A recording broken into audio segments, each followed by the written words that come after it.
Hello hi ಎಲ್ರಿಗೂ ನಮಸ್ಕಾರ. ನಾನು ಇವತ್ತಿನ ಒಂದು ವಿಡಿಯೋದಲ್ಲಿ 10 way of money saving tips ಹೇಗೆ ಅದು ಹೋಮ್ ಮೇಕರ್ಸು ಮಾಡಲೇಬೇಕು ಅಂತ ಅನ್ನೋದನ್ನ ನಾನು ಇವತ್ತಿನ ಒಂದು ವಿಡಿಯೋದಲ್ಲಿ ತಿಳಿಸ್ತಾ ಇದ್ದೀನಿ. ಇದರಲ್ಲಿ ಮೊದಲನೇ ಒಂದು ಸ್ಟೆಪ್ ಏನಂದರೆ ಟ್ರ್ಯಾಕ್ ಯುವರ್ ಸ್ಪೆಂಡಿಂಗ್. ನಾವು ಏನೇನು ಖರ್ಚನ್ನು ಮಾಡ್ತಾ ಇದ್ದೀವಿ ಅದನ್ನು ಒಂದು ರೀತಿಯಾದಂತಹ ಟೇಬಲ್ಸ್ ಆಗಿರ್ಬೋದು, ಏನಾಗಿರ್ಬೋದು ಅದನ್ನೆಲ್ಲನೂ ಕೂಡ ಒಂದು ಟ್ರ್ಯಾಕ್ ಮಾಡಿಕೊಂಡು ಇಟ್ಕೊಳ್ಳೋದ್ರಿಂದ ನಮ್ಮ ಹಣಕಾಸಿನ ವ್ಯವಹಾರ ಕೂಡ ಒಂದು ಹಿಡಿತದಲ್ಲಿ ಇರುತ್ತೆ.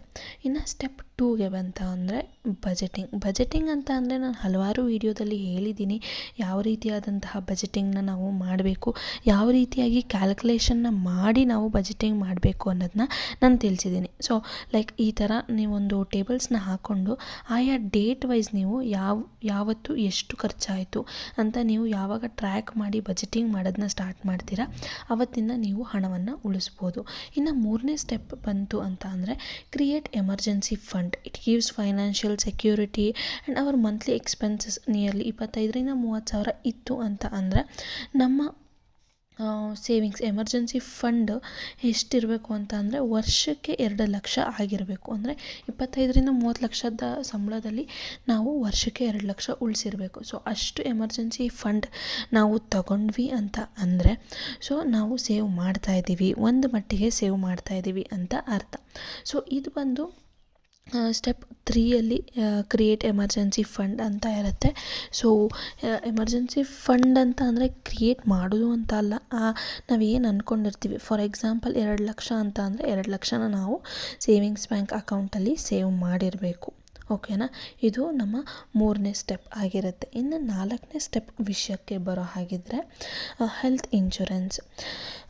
ನಮ್ಮ ಹತ್ರ ಇವಾಗ ಸದ್ಯಕ್ಕೆ we have SBI health insurance for 10 lakh as A family of A 4. Okay, premium difference based on the age ಅಂತಲೇ ಅನ್ಬೋದು. ಪ್ರೀಮಿಯರು ಡಿಫ್ರೆನ್ಸ್ ಏಜ್ ಜಾಸ್ತಿ ಇದ್ದರೆ ಜಾಸ್ತಿ ಪ್ರೀಮಿಯರ್ ಕಟ್ಟಬೇಕಾಗತ್ತೆ, ಏಜ್ ಕಮ್ಮಿ ಇದ್ದರೆ ಜಾಸ್ತಿ ಕಟ್ಟಬೇಕಾಗತ್ತೆ, ಏಜ್ ಜಾಸ್ತಿ ಇದ್ದರೆ ಕಮ್ಮಿ ಕಟ್ಟಬೇಕಾಗತ್ತೆ. ಸೊ ಈ ರೀತಿಯಾಗಿ ಪ್ರೀಮಿಯರ್ ಡಿಪೆಂಡ್ ಆಗುತ್ತೆ. ಸೊ ಯಾವ ರೀತಿಯಾಗಿ ಡಿಪೆಂಡ್ ಆಗುತ್ತೆ ಅಂತ ನೀವು ಕೇಳೋ ಹಾಗಿದ್ದರೆ, ಫಾರ್ ಎಕ್ಸಾಂಪಲ್ ಇವಾಗ ಏಜ್ ಕಮ್ಮಿ ಇದ್ದವ್ರಿಗೆ ಯಾವಾಗಾದರೂ ಏನಾದರೂ ಆಗ್ಬೋದು.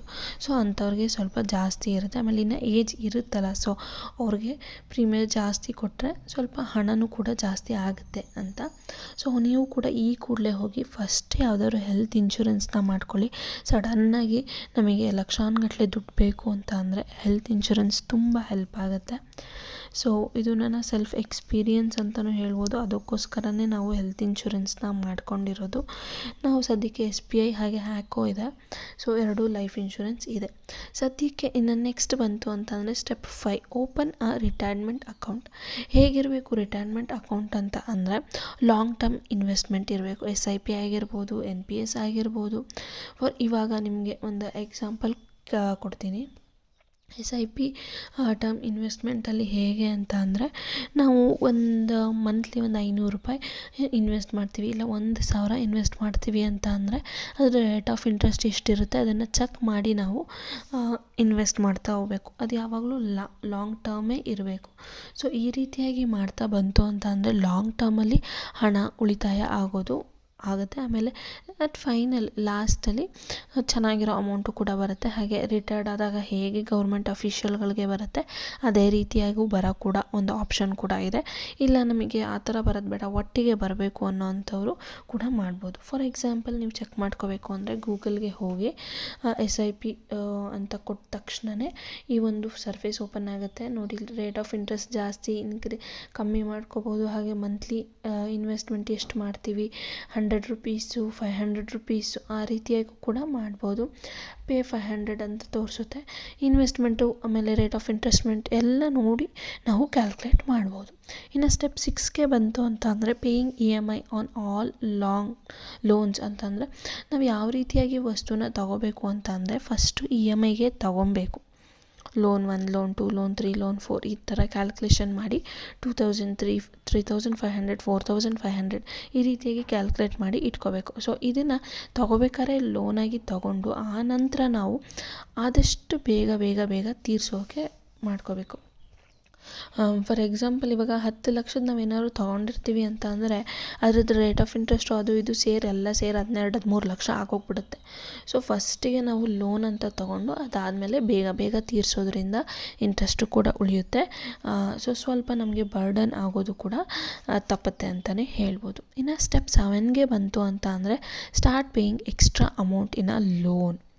ಫಾರ್ ಎಕ್ಸಾಂಪಲ್ ಎಕ್ಸ್ಟ್ರಾ ಅಮೌಂಟನ್ನು ನಾವು ಏನು ಅದೇ ಹೇಳಿದ್ನಲ್ಲ ಲಾಸ್ಟಲ್ಲಿ, ಲೋನ್ ತೊಗೊತೀವಿ, ಅದಾದಮೇಲೆ ನಾವು ಬೇಗ ಪೇ ಮಾಡೋದನ್ನ ರೂಢಿ ಮಾಡ್ಕೋಬೇಕು.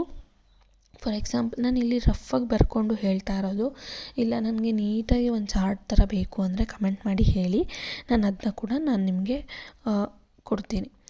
ಸೊ ಹೋಮ್ ಲೋನ್ ಬಿಟ್ಟು ಇನ್ನೆಲ್ಲನೂ ಕೂಡ ಲೋನಲ್ಲೇ ತೊಗೊಳೋದಕ್ಕೆ ಟ್ರೈ ಮಾಡಿ. ಹೋಮ್ ಲೋನ್ ಯಾಕೆ ಬೇಡ ಅಂತೀನಿ ಅಂತ ಅಂದರೆ ತುಂಬ ಬರ್ಡನ್ ಆಗಿಬಿಡುತ್ತೆ, ತುಂಬ ಟೆನ್ಷನ್ ಆಗಿಬಿಡುತ್ತೆ.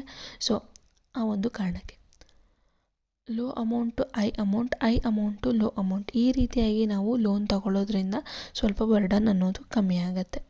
ಇನ್ನು ನೆಕ್ಸ್ಟ್ ಬಂತು ಅಂತ ಅಂದರೆ step 8, if you are unmarried, ನೀವು ಮದುವೆ ಆಗಿಲ್ಲ ಅನ್ನುವಂತಹ ಏನಾದರೂ ಇದ್ದರೆ ಸೇವ್ ಫಾರ್ ಎ ಮ್ಯಾರೇಜ್, ಮದುವೆಗೆ ಅಂತಲೇ ನೀವು ಇಂತಿಷ್ಟು ದುಡ್ಡನ್ನು ಅಂತ ಸೇವ್ ಮಾಡಬೇಕು. ಯಾವ ರೀತಿಯಾಗಿ?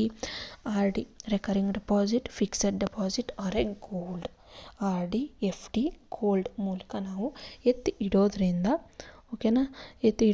ಒಂದು ಹಾರ್ಡ್ ಅಮೌಂಟ್ ಅಂತ ಉಳಿಯುತ್ತೆ. ಮನೆಯವ್ರಿಗೂ ಕೂಡ ಒಂದು ಸಹಾಯ ಆದಂಗೆ ಆಗುತ್ತೆ.